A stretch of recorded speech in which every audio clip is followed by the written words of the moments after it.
Bonsoir, bonsoir. Je crois que les questions, si on les a répondues la dernière fois, moi, il y a des nouvelles. Je crois que ceci, on a répondu à toutes ces questions. Il y a une question ici, une série de questions ici. Parlant du baptême du Saint-Esprit, je sais que lors de l'enlèvement, c'est le Saint-Esprit qui doit faire monter les chrétiens. Maintenant, j'aimerais savoir où seront les croyants qui sont morts sans le Saint-Esprit. Bonne question. Habitant en eux, c'est-à-dire que ceux qui n'ont pas reçu le baptême du Saint-Esprit, ça c'est la première question. Participeront-ils aux noces du Seigneur Jésus? Vont-ils passer par le jugement à la fin? C'est ce que je désire comprendre. Que veut dire il sera sauvé, mais quand au travers des pays? Je crois que la deuxième question, si on a déjà répondu, c'est plusieurs fois ici. Donc pour la première question, je crois qu'on en a parlé longuement lorsque nous voyons l'enlèvement et la grande tribulation à l'automne. Donc ça se trouve dans cet enseignement-là qu'on va répondre. Donc bonsoir, si vous voulez, on peut prendre un temps maintenant pour parler d'un sujet vraiment profond maintenant. Comme ça, on parcourt bien les Écritures. Vous voulez comme ça? À moins que vous ayez d'abord des questions. Puis j'entre là-dedans. Mais il faut qu'on prenne du temps pour examiner cela.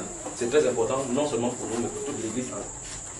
Souvenez-vous de ce qu'on a de faire. On a de mettre un pape, un par-ci, un pape, un par-là, un pape, un par-ci, un pape, un par-là. On a de construire quelque chose. C'est ça que chaque fois qu'on a de avancer, nous n'oublions pas ce qu'on a de faire. Et chaque fois, je vais vous les rappeler. Donc s'il y a des questions dont vous posez, on avance rapidement. Oui, mon cher frère. Oui. Oui, bon, par rapport à cette petite différence, s'il n'y a pas quelqu'un qui interprète langue, c'est clair. Oui. Donc ça veut dire vraiment que si on donne des personnes, elles peut parler à langue. Ne vous inquiétez pas même pour commencer. Quand le Saint-Esprit sera là, tout ça sera clair. Avançons ici. Des questions, oui. Alors, pourquoi? Parce que s'il n'y a pas en Israël, il n'y a pas de parler à langue. S'il n'y a pas en Israël, on doit parler à langue. Tu n'as pas compris. Il faut bien saisir ce que ça veut dire. Alors, vous posez des questions. On va y revenir, d'accord? Que c'est un signe pour les Israéliens. Donc, s'il n'y a pas en Israël, après que c'est des Israéliens, donc il n'y a pas eu de manifestation. Oui, vous voulez poser des questions d'abord? Posez les questions, frère. On avance rapidement. Aussi pour les croyants et non croyants. Oui. Donc dans un autre enseignement, donc il faut qu'on entre ici dans ce. Je vais vous expliquer maintenant, il va encore commencer sur cet enseignement. Mais la dernière fois, vous avez médité sur ces présences-là. Hein? Ok. Posez des questions. Oui, posez. Lorsqu'on parle il se couche avec ses pères, lorsqu'on parle des livres des rois, bon, et ça arrive dans lorsqu'on dit Manassé, c'est le fils de Zacharie qui l'a remplacé. Ézéchiel, pardon. Oui. Il fait les abominations, mais après qu'il mourit, il se couche avec ses pères. Oui. Ça veut dire qu'il va participer avec ses pères dans le même endroit. Mais la Bible, est-ce que la Bible bégaye? La Bible dit qu'il s'est couché, il fut réuni à ses pères. Pourquoi? Parce que son fils également, oui. il marchait également même. Parce que son père entièrement. Entièrement, mais la Bible ne dit pas qu'il fut couché avec ses pères. La Bible dit quoi? Il fut enterré. Oui, là on ne peut rien dire, mais quand la Bible dit qu'il fut couché avec ses pères, c'est qu'il est réuni avec ses pères. Prenons l'exemple du roi Saül. Il était dans la désobéissance. Le prophète lui a dit dans 1 Samuel chapitre 15, verset 23, que car la désobéissance est aussi coupable que la divination. C'est ce qu'il a dit, n'est-ce pas? Donc s'il a été désobéissant à la voix du Seigneur, il est aussi coupable que la divination. C'est pas ça? Mais Samuel, quand Samuel est sorti dans ça c'est le stylo de qui? Quand Samuel est sorti chez cette sorcière d'Andor là, qu'est-ce qu'il lui a dit?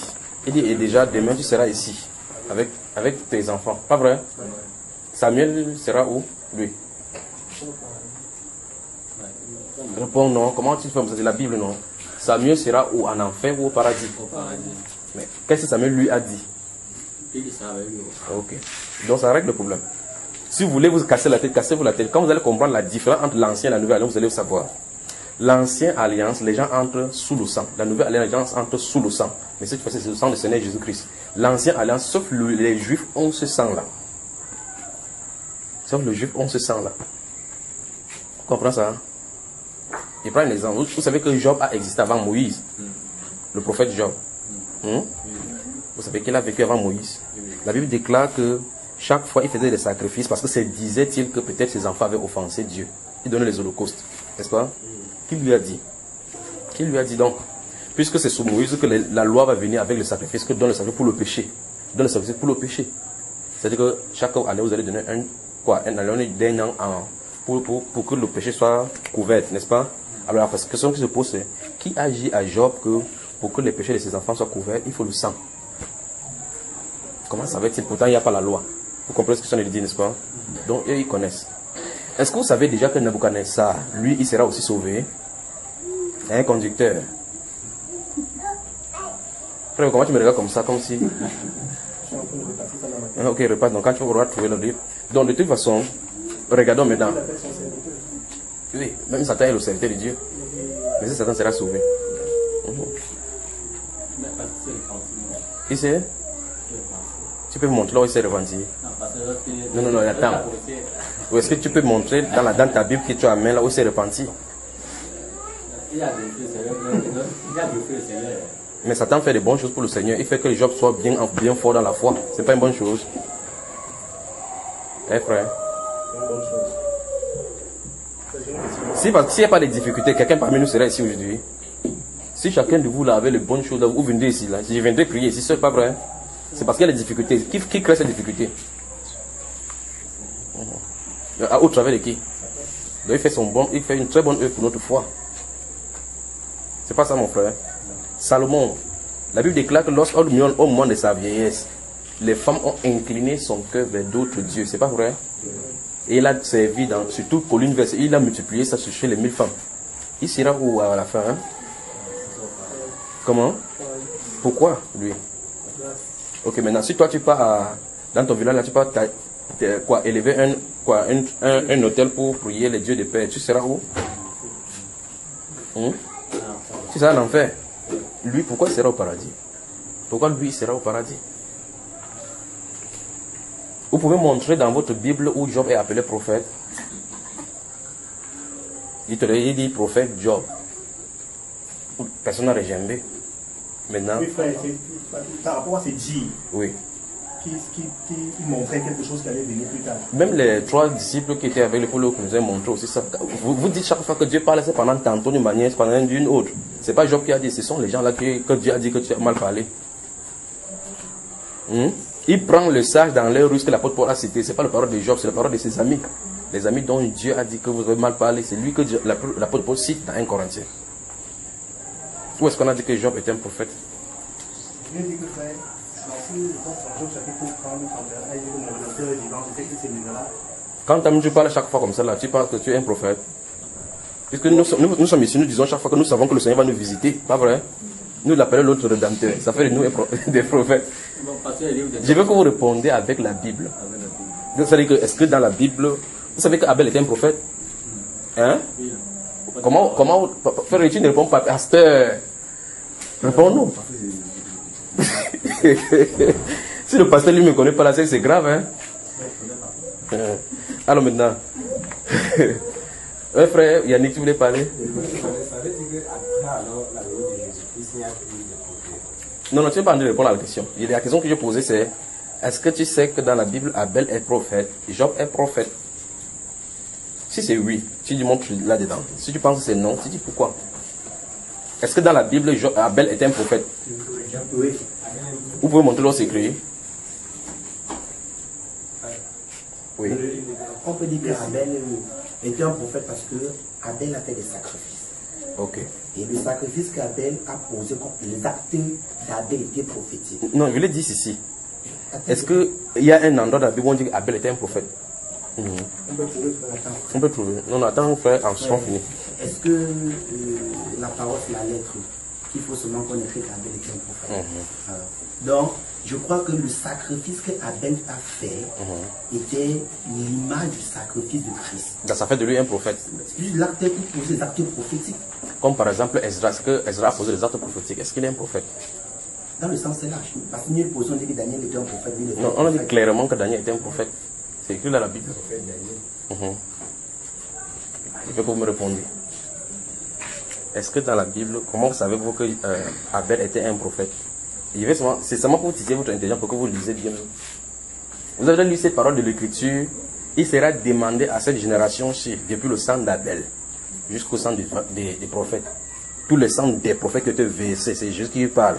Il sera demandé à cette génération-ci, tous les sangs des prophètes, depuis le sang d'Abel jusqu'à le prophète Zacharie, fils de Béréchia, qui a été tué entre le cœur.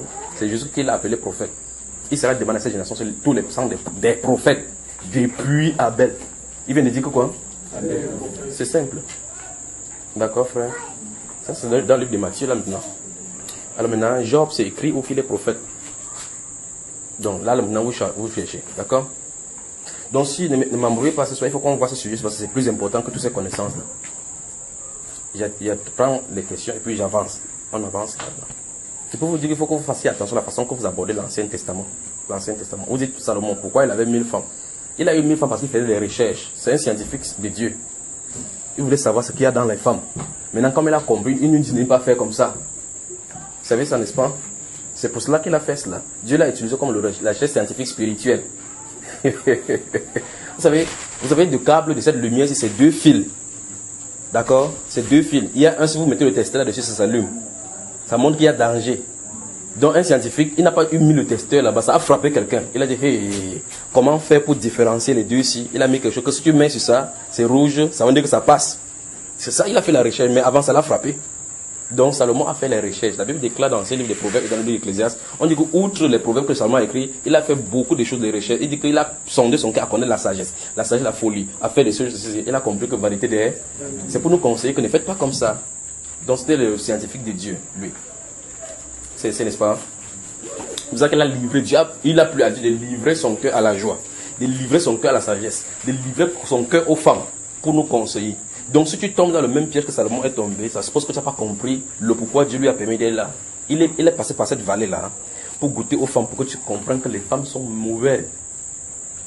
Dans ces Proverbes chapitre 6, verset 25, il dit que ne le convoite pas dans le bébé, que ne regarde pas ses paupières. Quand tu regardes une fille comme ça, là, tourne ton visage rapidement. C'est que ça va te prendre. C'est ce que Salomon a dit, non? Voilà. Donc, il n'y a plus de questions, non? Il prend 2 questions et puis j'arrête. 2 questions. S'il n'y a pas de questions, moi je vous en pose. Frère, je voudrais faire une question dans le livre de 1 Jean. Pardon? Une question dans le livre de 1 Jean. Oui. Le chapitre 3, article 9. Oui. La Bible dit au verset 9 que quiconque est né de Dieu ne pratique pas le péché. Oui. Bon, et dans 1 Jean chapitre 5 là-bas, il est dit au verset 18, encore que nous savons que quiconque est né de Dieu ne pêche point. Il se garde lui-même et le malin ne le touche pas. Celui qui est né de Dieu se garde lui-même et le malin ne le touche pas. Oui. Mais je veux savoir, celui qui est né de Dieu ne pêche point. Oui. Moi je comprends par là qu'il veut dire qu'il ne pêche jamais. Alors je veux savoir, est-ce qu'il est, c'est au sens propre là? Est-ce que point veut dire jamais? Que celui qui est né de Dieu ne pêche point. Est-ce que point veut dire jamais littéralement? Bon, si dans le sens de l'écriture. Je vais prendre encore une autre écriture. Oui, je vais d'abord prendre une autre écriture. Que votre cœur ne se trouble. C'est toi qui fais que ton cœur se trouble. Est-ce que c'est vous qui faites que votre cœur se trouble? Il a dit que votre cœur ne se trouble point. Il dit que votre cœur ne se trouble point. Car à la mort et la raison de Jésus, personne n'a été troublé. Mais il a dit que votre cœur ne se trouble point. Est-ce que c'est toi qui fais que ton cœur ne se trouble pas? Donc c'est autre chose, on va toucher le baptême du Saint-Esprit, d'accord frère? C'est plus qu'il y a ça, parce qu'on parle de la sémence de Dieu. Donc poser des questions, deuxième question, et puis j'avance là. Oui.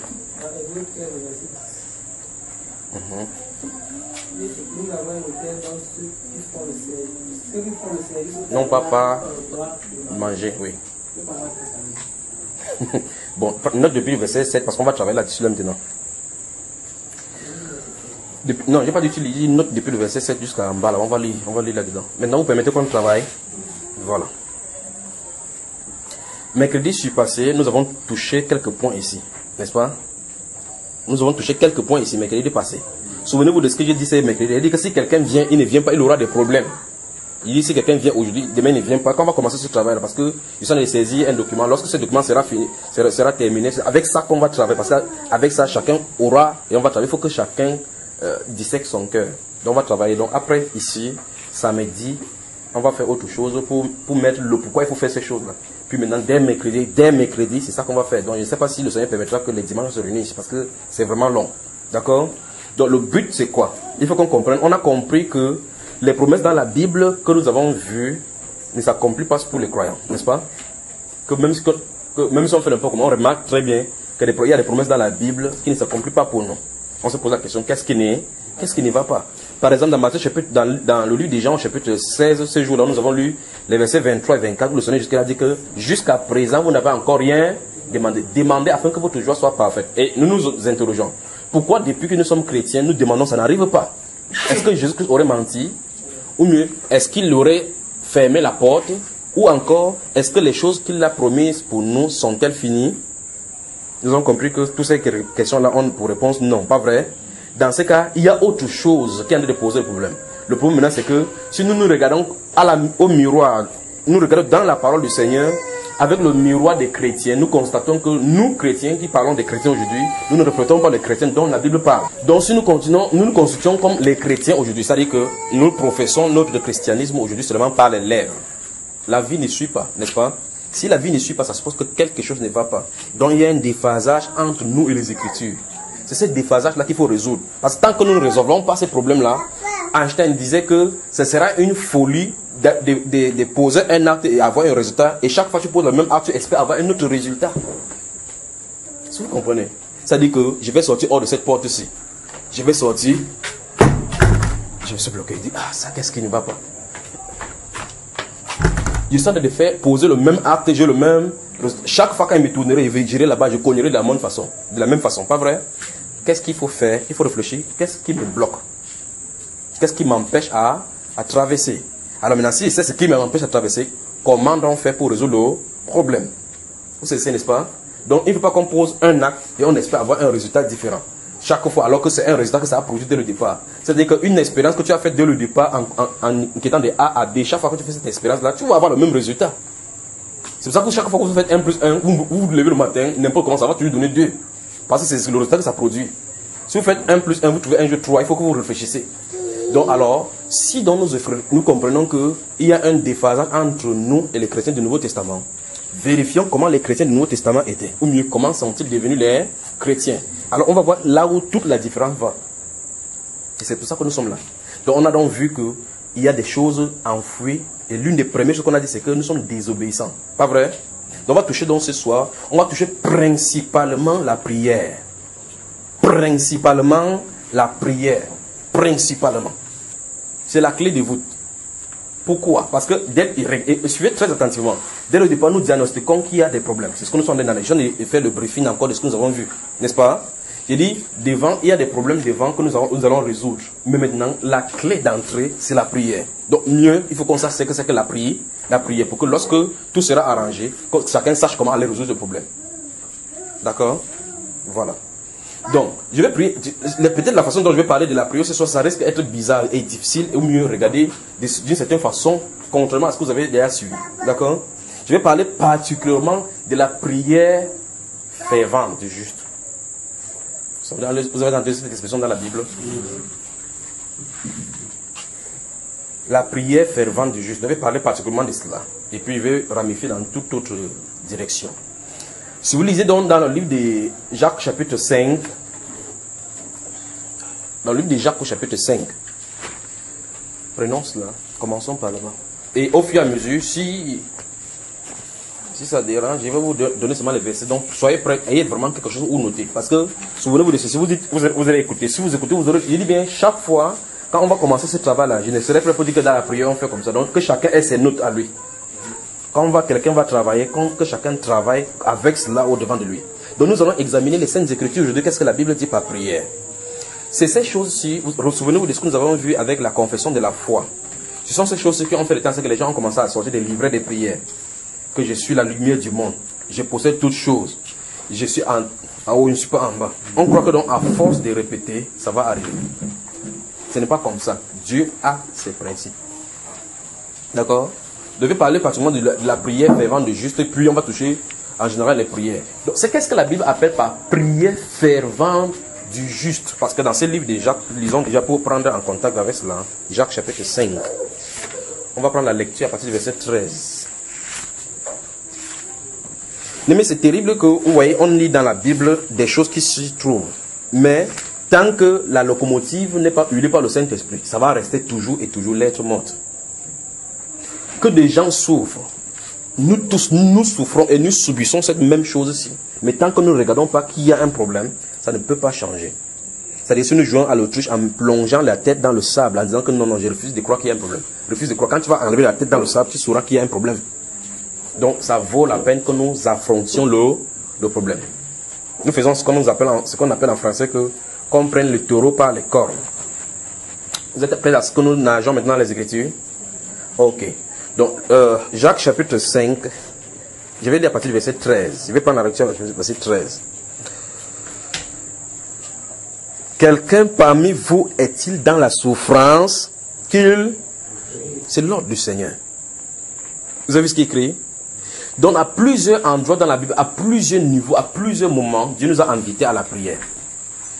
Dieu nous a invités à la prière. Il nous a invités à la prière. Il dit bien, à plusieurs considérations, à plusieurs endroits de la Bible, Dieu nous a invités à la prière. Il dit, ok, la solution de votre souffrance, vous voyez la souffrance, sous réserve que vous comprenez qu'il y a les souffrances qui ne peuvent pas changer, qui sont selon sa volonté, comme 1 Pierre le dit, n'est-ce pas? Si quelqu'un souffre selon la volonté de Dieu, qui n'en est point, mais qui se remet son âme au fidèle créateur, n'est-ce pas? Donc il dit, quelqu'un parmi vous est-il dans la souffrance? C'est une question qui est posée. Il donne quelle solution? Maintenant, quand nous, chrétiens, nous avons la souffrance, nous cherchons les solutions en cherchant les relations. Pourtant, le Saint-Esprit a de donner l'ordre. Et où il y a la direction, comment faire. Il dit, quelqu'un parmi vous est-il dans la souffrance qu'il prie? Supposons par exemple que tu as besoin du travail. Et que le travail là est causé par un esprit. Et vous dites, je vais aller voir telle personne, va me donner le travail. Même si la personne te promet le travail, même si tu donnes le travail, tu auras des problèmes. Parce que c'est un problème qui est derrière spirituel qu'il faut résoudre.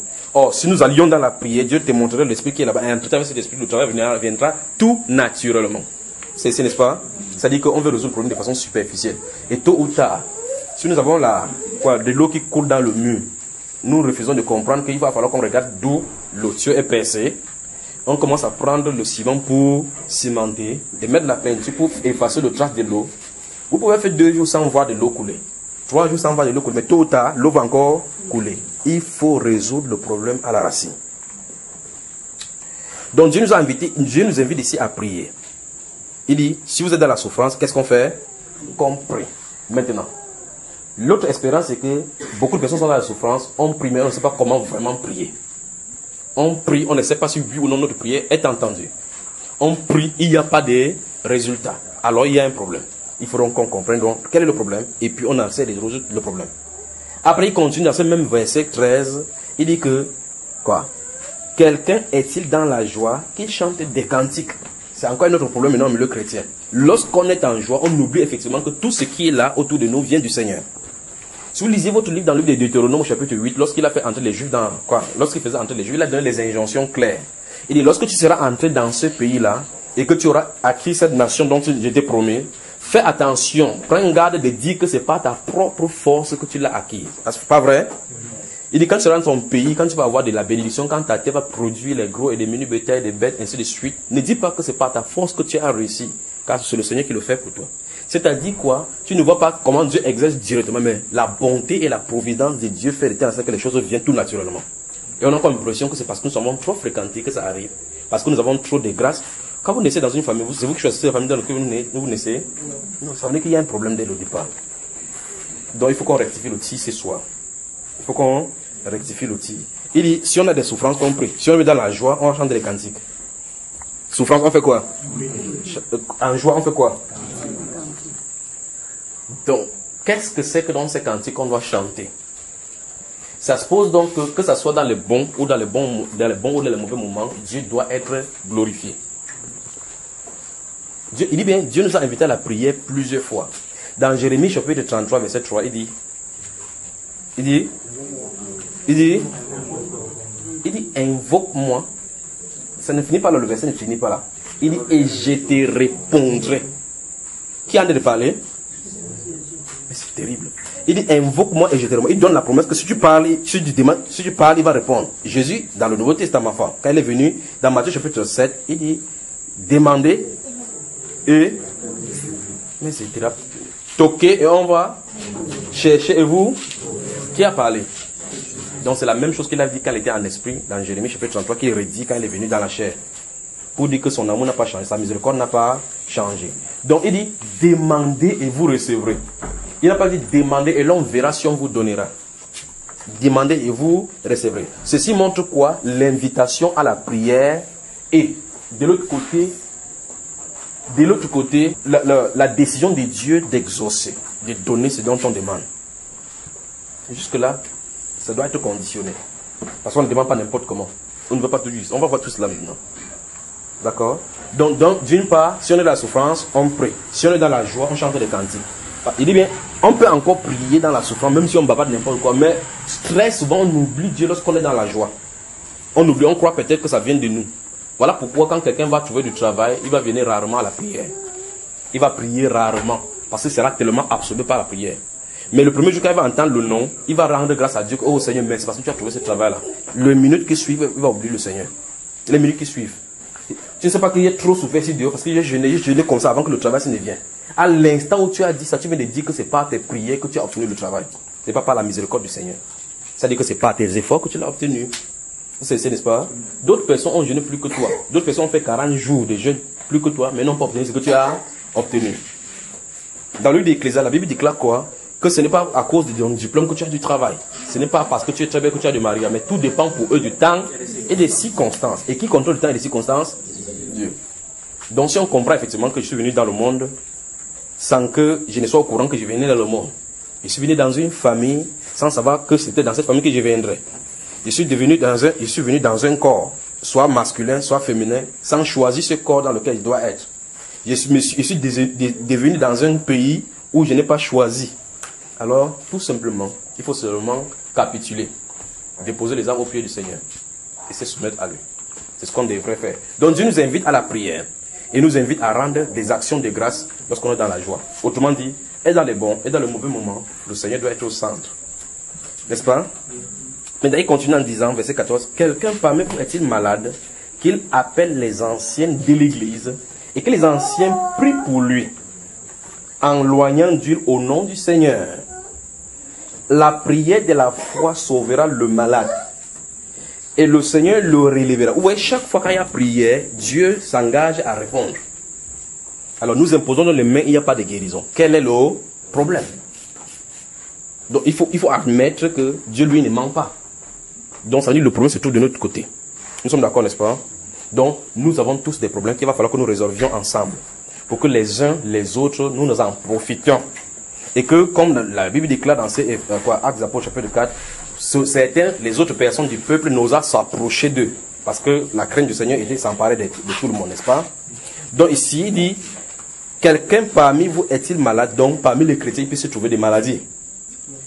Qu'il appelle les anciens de l'église et que les anciens prient pour lui en loignant d'huile au nom du Seigneur. La prière de la foi, nous sommes au verset 15 là. La prière de la foi sauvera le malade. Vous avez vu ça? La prière de la foi, soulignée. Qu'on en parle. La prière de la foi sauvera le malade. Et il dit, continue en disant, et le Seigneur le relèvera. Et s'il a commis des péchés, il lui sera pardonné. Vous voyez les promesses que Dieu a faites, n'est-ce pas? Donc Dieu ne culpabilise pas les chrétiens. Il désire les pardonner, mais nous avons une action à faire. Les anciens doivent venir imposer les mêmes prières et oindre au nom du Seigneur. On appelle ça la prière de la foi.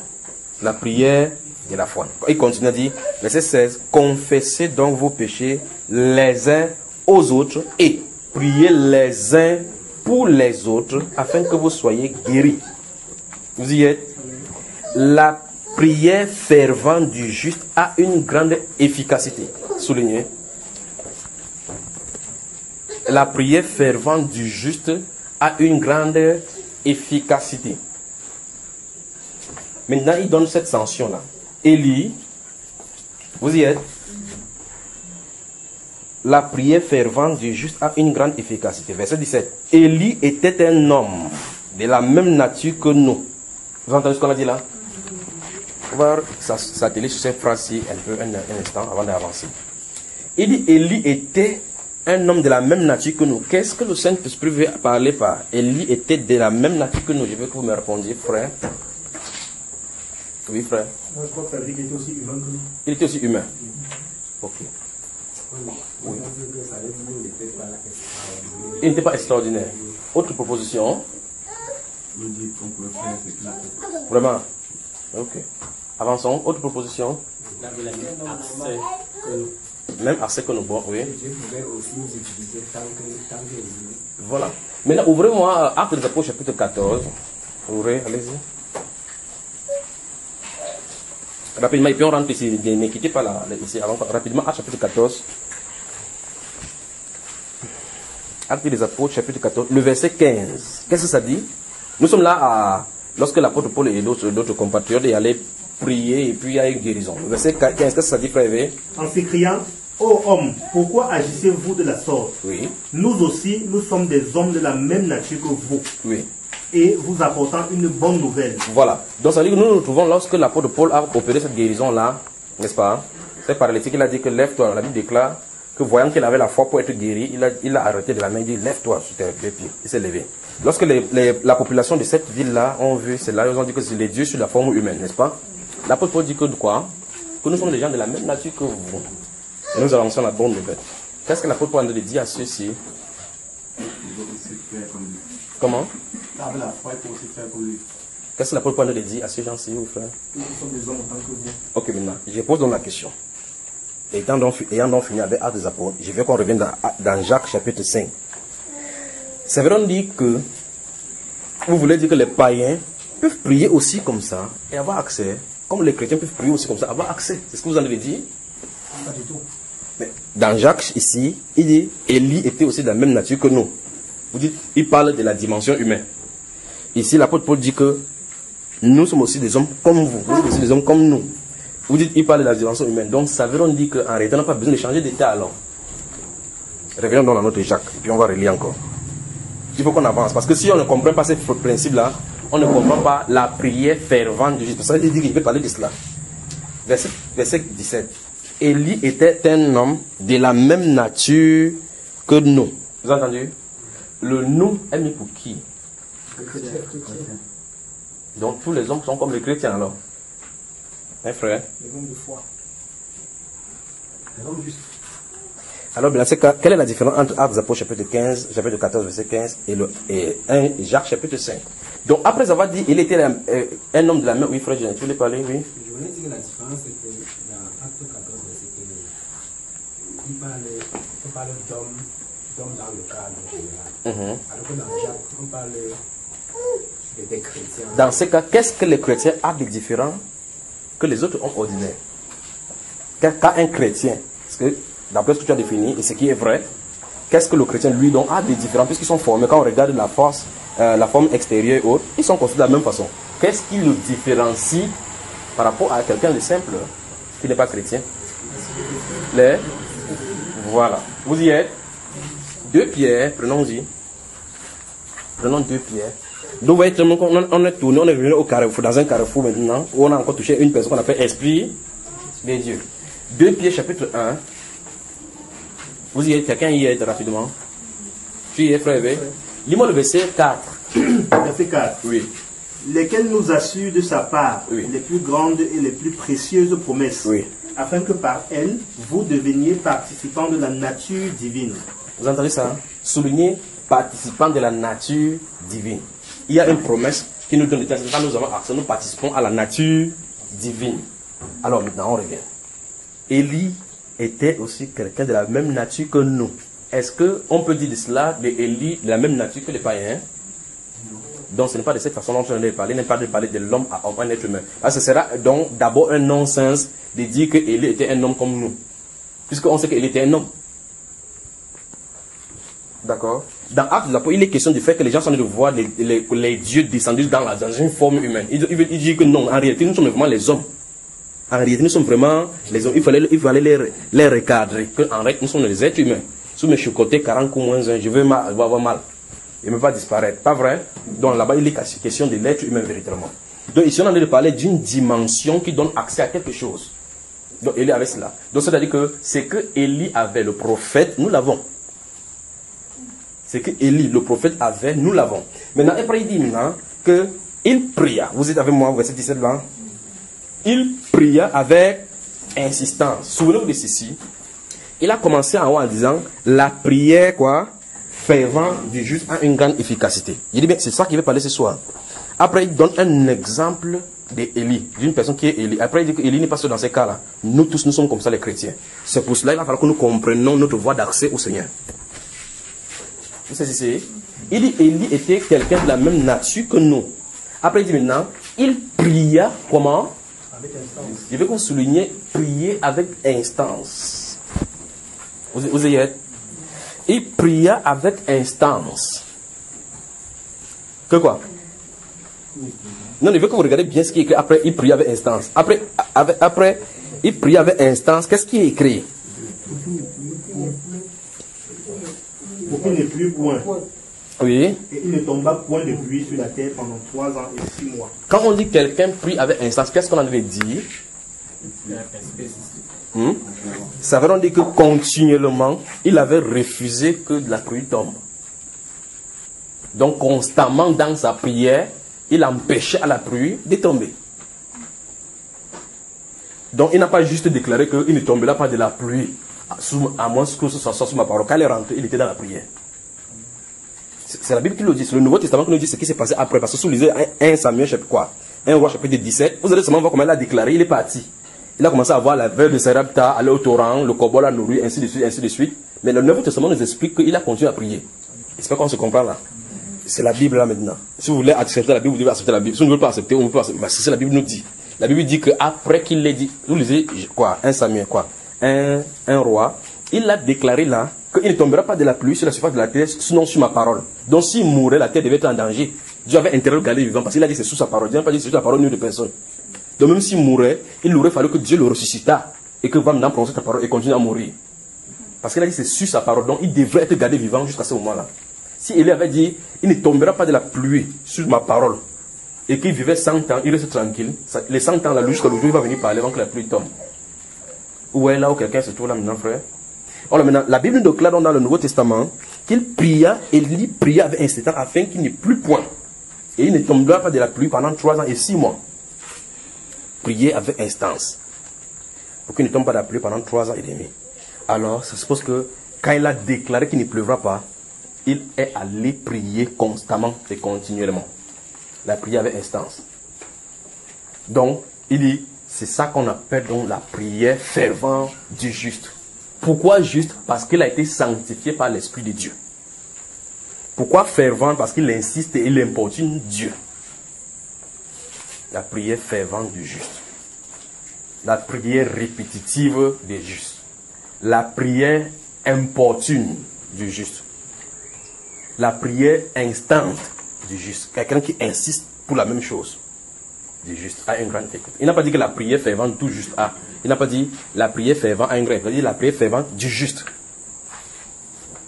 Vous y êtes, a une grande efficacité. Souvenez-vous d'ici, il dit donc, il pria avec instance qu'il ne tomba point de la pluie pendant 3 ans et 6 mois. On dit, puis il pria de nouveau. Même le jour qu'il a fait tomber de la pluie, il a dû prier, insister. Vous avez remarqué? Si vous lisez le livre de 1 Pierre, quoi, de ces 1 Roi là, vous allez remarquer quand il est allé sur la montagne pour prier, il a prié une fois. Il a demandé à son serviteur qu'est-ce qui ne va pas. Vous vous souvenez de ça, n'est-ce pas? Allons-y là-bas.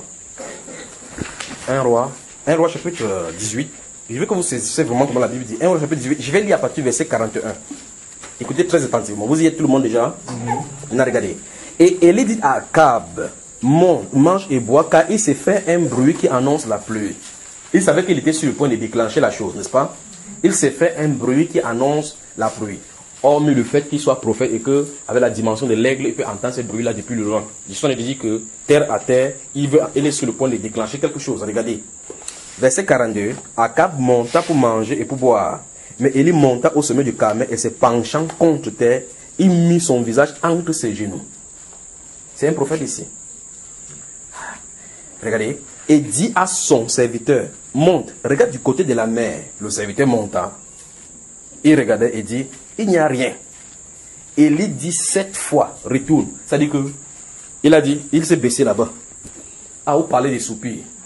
Vous parlez des soupirs. Vous avez entendu dans le Nouveau Testament, mes enfants pour qui j'éprouve encore cette douleur d'enfantement jusqu'à ce que Christ soit formé en vous, c'est de ça dont il est question. C'est de ça, quand il dit qu'il souffre jusqu'à ce que j'éprouve les douleurs de l'enfantement, jusqu'à ce que Christ soit formé en vous, il ne dit pas que il reste comme ça me fait mal. Ce n'est pas ça. C'est l'intercession qu'il fait dans la prière. Vous allez remarquer donc, lisez Romains chapitre 1, lisez 1 Corinthiens chapitre 1, lisez Galates chapitre 1, lisez Colossiens chapitre 1, lisez Éphésiens chapitre 1. Vous allez entendre toujours cette même parole-ci. Après avoir entendu votre foi en Jésus-Christ, je ne cesse de prier pour vous, faisant mention de vous dans mes prières et dit à Dieu qu'il vous donne la connaissance parfaite de sa personne. Vous allez entendre ça dans la parole. Vous entendez ça dans la parole? Alors maintenant, l'apôtre Paul devrait avoir le temps pour ne pas prier pour lui-même. Puisque au Colossiens, il va dire que je ne cesse de prier pour vous. Au Romains, ayant entendu votre foi en le Seigneur, que je ne cesse de prier pour vous. Vous voyez, donc ça veut dire qu'il passait son temps à prier pour l'église. Donc c'est ça, il voulait enfanter l'église. Alors vous comprenez que ce qui manque à la souffrance de Christ, je l'achève à mon corps qui est le bon. Vous dites, je peux dire n'importe quoi aujourd'hui en disant qu'on l'apôtre Paul, c'est pas comme ça. Il faut que vous soyez un enfanteur d'âme. Un enfanteur d'âme, quelqu'un qui accouche les âmes au Seigneur dans la prière. Vous saisissez bien aimé? Vous comprenez? Donc regardez, la Bible déclare que Élie s'est éloigné. Il a dit il me dit, quand la Bible déclare que monte, va manger et boire, ça veut dire que va te restaurer, va sens-toi à l'aise, la chose va se résoudre maintenant. C'est ce qu'il a dit. Après, la Bible déclare qu'il monta sur la montagne, il s'est mis la face contre terre, il a mis ses pieds entre ses genoux, il a commencé à prier. Regardez bien, il met comme ça pour prier. Ce n'est pas une formule magique ou bien des incantations qu'il a fait, c'est la prière. Ok, maintenant, quand il prie comme ça, il s'est tourné, il dit à son serviteur que va du côté de la mer, regarde s'il ne va pas. Le gars est allé regarder comme ça. Il est revenu qu'il n'y a rien. La Bible déclare qu'il a fait comme ça 7 fois. Qu'est-ce que vous en dites? Nous sommes allés ici parce que dans le Nouveau Testament, on a dit que Élie était un homme de la même nature que nous. Il priait avec instance qui n'est plus pas pendant 3 ans et 6 mois et il n'entend pas prendre la pluie sur la surface de la terre. Puis, on dit puis il pria de nouveau. C'est ici que nous nous retrouvons donc là où il a prié. Puis il pria de nouveau. Ici, on dit au verset 43, et il dit à son serviteur, monte. Vous y êtes? Regarde du côté de la mer. Le serviteur monta, il regardait et dit, il n'y a rien. Élie dit 7 fois, retourne. À la 7e fois, il dit, voici un petit nuage qui se lève de la mer et qui est comme la paume de la main d'un homme. Élie dit, monte et dit à Akab, attelle et descend afin que la pluie ne t'arrête pas. Alléluia. Est-ce que la première fois il s'est arrêté? Deuxième fois s'est-il arrêté? Troisième fois s'est-il arrêté? La prière fervente du juste. Alors maintenant, remarquez bien la façon dont le Nouveau Testament a expliqué la première partie de la chose, c'est-à-dire que comment il a fait pour que la pluie ne tombe pas. On a dit qu'il a prié avec instance. Et au deuxième partie, pour que la pluie ne vienne maintenant, il a encore prié avec instance pour que la pluie tombe. Pourtant, on a comme l'impression, comme disait l'Ancien Testament, on a comme l'impression qu'il a seulement dit que la pluie ne tombe pas. Et puis on a vu que la pluie n'est pas tombée. Il y a quelque chose qu'il a fait par la suite. Et maintenant, ici, on voit comment il a prié. Une fois, va regarder. Il n'y a rien. 2 fois, va regarder. Si c'était nous aujourd'hui, on prie une fois, on dit, c'est sûr que monsieur trompé, c'est pas aujourd'hui. Hein. Pas vrai? Le juste fait quoi? Appuie. Appuie. Appuie. Appuie. Il prie, ça ne marche pas, il prie. Ça ne marche pas, il prie. Ça ne marche pas, il prie. Ça ne marche pas, il. Ça ne marche pas, il. Ça ne marche pas, il. Ça ne marche pas, il. Ça ne marche pas. Ça ne marche pas. C'est la prière fervente là-bas. Voilà ce que la Bible, votre Bible appelle la prière fervente. Vous pouvez donc voir maintenant, à partir de là maintenant, je peux commencer à brosser donc tous les gens de la Bible maintenant pour vous les montrer maintenant. On va y revenir. Je vais prendre le premier personnage. Je peux les prendre depuis l'Ancien Testament. Prenons le cas d'une femme. Cette femme-là, dans 1 Samuel, maintenant vous pouvez noter. Dans 1 Samuel au chapitre 1 et chapitre 2, notez seulement, je vais expliquer, parce qu'on n'a pas le temps, on va avancer rapidement. Dans 1 Samuel chapitre 1 et chapitre 2, il est question de l'histoire d'une femme nommée Anne, qui est issue d'une famille polygame. Son mari a une autre femme appelée Pénina. La Bible déclare que Anne craignait Dieu et montait chaque fois à Silo avec son mari et toute la famille pour aller adorer Dieu. Pas vrai? Pénina n'en faisait pas de cette vie là aucun cas. Quand son mari disait bonjour Pénina, elle est tombée enceinte. Bonjour Pénina, elle est tombée enceinte. Quand elle regarde, elle tombe enceinte. Elle mange même à table, elle tombe enceinte. Mais Anne faisait n'importe comment, elle labourait n'importe comment, l'enfant n'entrait pas. Mais pourtant, c'est elle qui servait le Seigneur. Pour dire quoi? Tu peux servir le Seigneur étant intègre, mais la difficulté est toujours là. Mais ces difficultés-là sont là pour annoncer quelque chose de plus meilleur lorsque la victoire viendra. Il y a des principes dans la parole immuables que si on comprend ça, on ne se lamente pas, on ne murmure pas. En fait, si tu murmures, enlève alors le problème. Donc on a intérêt à se soumettre à Dieu. C'est n'est-ce pas? Alors la Bible déclare que chaque fois la Pénina faisait que celle-là mortifie son nom, c'est-à-dire que quand elle sortait de la chambre, comme ça, tu vois le ventre de elle Pénina. Mais le ventre est encore sorti aujourd'hui. Elle dit le ventre est encore sorti aujourd'hui, c'est pas elle qui s'adresse. Elle s'adresse à la femme qui n'est pas enceinte. Parce qu'elle a la maison, elle ne va même pas tomber enceinte. Qui me donne mon enfant encore. Peut-être c'est facile sur le jumeau. La Bible déclare qu'elle faisait tourmenter chaque fois Anne comme ça là et la poussait. La Bible est claire. la poussait à se rebeller contre l'Éternel qui l'avait rendu stérile. C'est ce que la Bible déclare. Et on dit, et chaque année, c'était de la même façon. Donc quand elle monte à Silo, il dit que je croyais que quelqu'un devait rentrer avec les grossesses aujourd'hui. Elle dit que, hey, viens ici à la maison, elle vient pour et tombe enceinte. Elle faisait comme ça chaque année, chaque année. La Bible déclare qu'elle montait chaque fois. Écoutez bien encore la prière fervente du juste. Elle montait une année, elle n'est pas priée, elle rentre, elle n'est pas enceinte. L'année prochaine, elle monte, elle rentre, elle n'est pas enceinte. L'année d'après, elle monte, elle n'est pas enceinte. On n'a pas dit combien de temps elle a mis. De la même façon qu'on n'a pas dit combien de temps il a mis pour prier pour que la prière ne tombe pas. On a seulement dit la prière fervente du juste. On nous montre la prière d'insistance. On ne dit pas combien ça dure. À ce cas par cas. À ce cas par cas. Pour qu'il fasse tomber la pluie, on a montré clairement qu'il a fait 7 fois là. On n'a pas dit combien de fois il avait dit pour qu'il ne tombe pas de la pluie. Parce que Dieu lui dit que maintenant arrête, c'est fait. C'est ça, frère. Donc, Pénine a dit chaque fois que je croyais que tu devais rentrer là-bas avec le. Que voilà, mais madame Pati, quand madame Pati peut rentrer de travail et manger, elle est enceinte. Que comment on fait? Que si tu veux, va savoir là-bas. Alors, en -1, Pénina, souvenez-vous de ceci. Ce qui montre que nous avons véritablement foi en Dieu, ce n'est pas lorsque nous avons de bonnes choses avec nous pour dire, oh Seigneur, merci, c'est pas ça.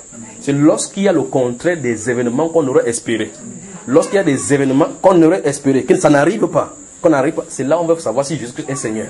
C'est-à-dire que tu peux toujours croire que Dieu est le Dieu qui répond aux prières. Alors, quelqu'un va dire, où est ton Dieu que tu sais depuis? Je crois que... Attends, il n'a pas encore dit son dernier mot. Quand Dieu n'a pas encore dit son dernier mot, il ne faudrait pas ouvrir la bouche pour blasphémer contre lui. Parce qu'il est Dieu.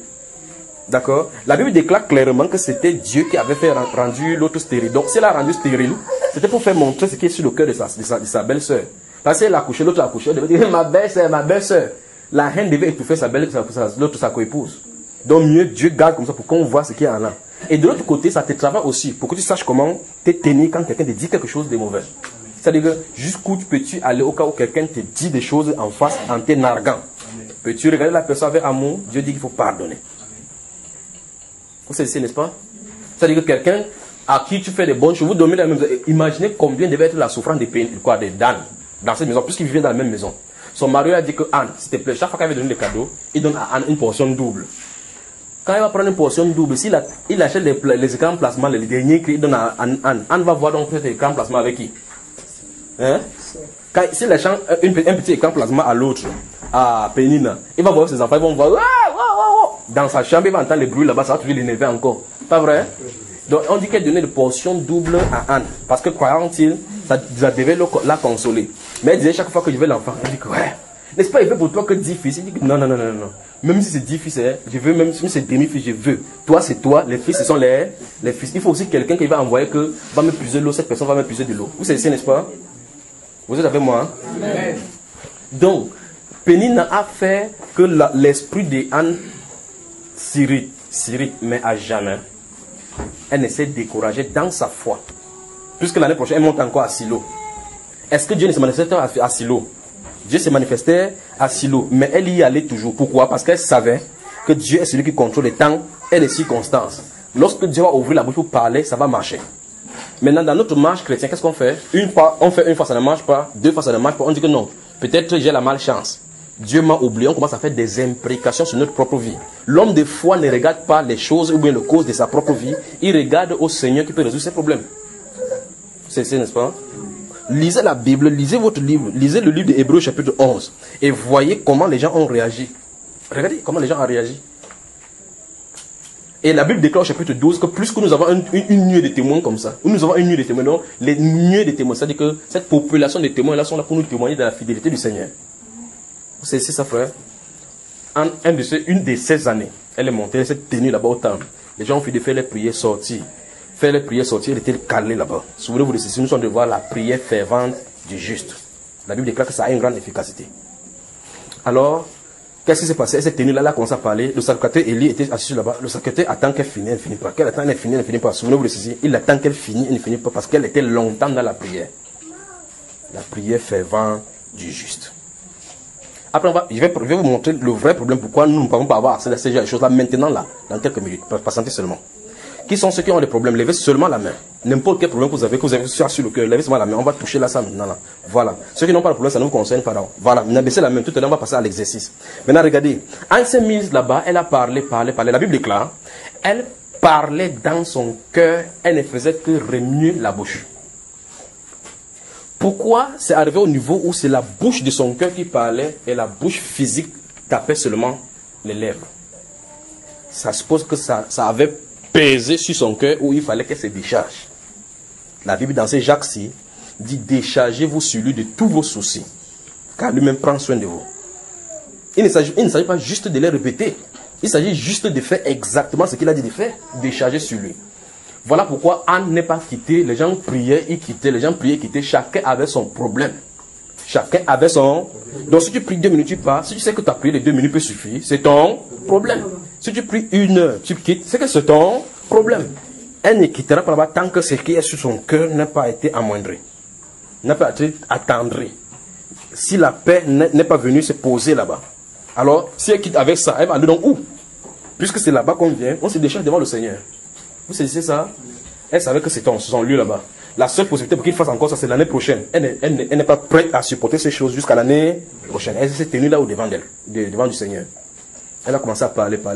Vous avez vu, Élie s'est approché d'elle et dit, mais femme, si tu es une femme perverse ou quoi, tu bois le haou, c'est quoi? Tu as vu quoi, le matin guinéen, c'est quoi que tu as vu aujourd'hui, c'est le matango? Et dit que non. Remarquez bien la façon dont elle s'adresse au sacrificateur. Si c'était comme ça, elle devait regarder. Si c'était nous, elle devait regarder. Le que tu fais annule tout la prière que tu as fait. Elle savait que c'était le sacrificateur là-bas, que le sacrificateur n'avait pas discerné ce qu'elle faisait. Puisque le sacrificateur venait dans l'accusation. Il faut arrêter de boire le vin. Peut-être que tu es debout comme ça, tu as oublié que tu es dans la prière. Il dit non, il dit que ta servante n'est pas une femme perverse. Il ne boit pas le vin. C'est-à-dire que ceux qui boivent le vin, les femmes qui boivent le vin sont des femmes perverses. Amen. Vous savez, c'est ça. Il dit que ce n'est pas une femme perverse, mais je répands mon âme devant le Seigneur. La prière fervente du juste, c'est répandre son âme devant le Seigneur. Pas bavarder des mots. La prière fervente du juste, c'est lorsqu'un juste arrive à prendre le poids de ce qu'il y a sur son âme pour déposer devant l'autel du Seigneur. La prière fervente du juste. Et dès que je suis en train de répandre mon âme devant le Seigneur, il y a de l'amertume dans son âme. N'est-ce pas, elle a dit que le Seigneur, jusqu'à dit dans Matthieu 11, venez à moi, vous tous qui êtes fatigués, chargés, vous donnerez du repos. N'est-ce pas, elle a dit ce qui est écrit dans Jacques chapitre 4, verset 8, déchargez-vous sur lui de tous vos soucis, car il même prend soin de vous. C'est ce qu'Anne faisait. D'accord, bien-aimé? Alors, elle s'est tenue là. Quand elle a entendu ça, elle dit, ok, que l'Éternel, le Dieu d'Israël, te bénisse. La Bible déclare qu'elle s'est levée là-bas.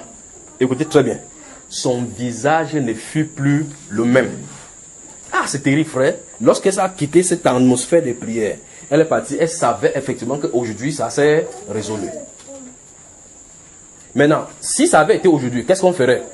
Je connais un marabout qui est au fond là-bas. Si tu dois remettre sur bois, ça va nettoyer ton ventre, l'enfant va entrer. Pas vrai?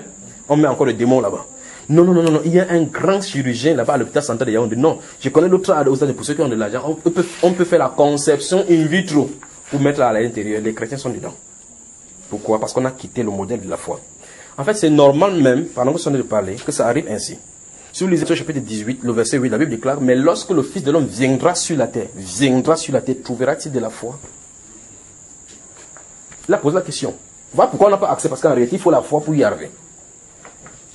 Et tout le monde sans exception, même les religieux définissent la foi comme une ferme assurance, des choses qu'on espère, une démonstration de celles qu'on ne voit pas. Comment tu peux démontrer quelque chose que tu ne vois pas avec assurance? Si dans l'esprit, il ne t'a pas montré que c'est accompli. Comment? Tu vas beau faire n'importe comment. C'est pour ça qu'on a dit, on a essayé de faire des livres pour que tu essaies de croire. Que je crois que je suis l'enfant de Dieu. Je crois que tu te tournes comme ça, tu vois que les yeux que tu fais, c'est les yeux des ténèbres. Tu sais très bien que c'est ça, que tu en étais trompé. Donc, il faut seulement s'arrêter. La prière fervente du juste, donc, c'est lorsque quelqu'un qui prie dans le Saint-Esprit répand son âme. Donc, si tu n'es pas arrivé au niveau où ton cœur est touché par comme Anne là, tu ne peux pas avancer avec Dieu dans la prière fervente du juste. On va passer là dans la Bible tout au long de l'Écriture. Permettez-moi seulement de parler. Maintenant, ne quittez pas maintenant votre problème. Vous y êtes? Vous êtes avec votre problème? Je vais vous montrer quelque chose. Donc, soyez vraiment respectueux et vraiment tranquille là maintenant. D'accord? Maintenant, je veux que vous compreniez, quand vous avez levé la main, ça se trouve, vous avez un problème qui est sur votre cœur. N'est-ce pas? Maintenant, n'ouvrez pas la bouche. Je vais seulement que vous fermez les yeux. Vous restez tranquille en fixant votre regard sur ce problème-là. C'est-à-dire que fixez votre regard sur le problème. Vous connaissez le problème que vous avez, n'est-ce pas? Je vais vous montrer quelque chose pour vous montrer le mal qu'il y a au milieu chrétien. Alors fixez votre cœur sur ces problèmes-là, votre attention sur ces problèmes. Un peu comme ça de regarder ce tableau-ci. Si celui-ci bouge la main, je ne me tourne pas le regard, il ne tourne pas mon regard pour regarder. Mais je suis sur ce tableau-ci, d'accord? Fixez votre attention sur ce problème. Fermez vos yeux, restez tranquille comme si vous priez. 2 minutes, je vais vous réveiller tout à l'heure. Allons-y.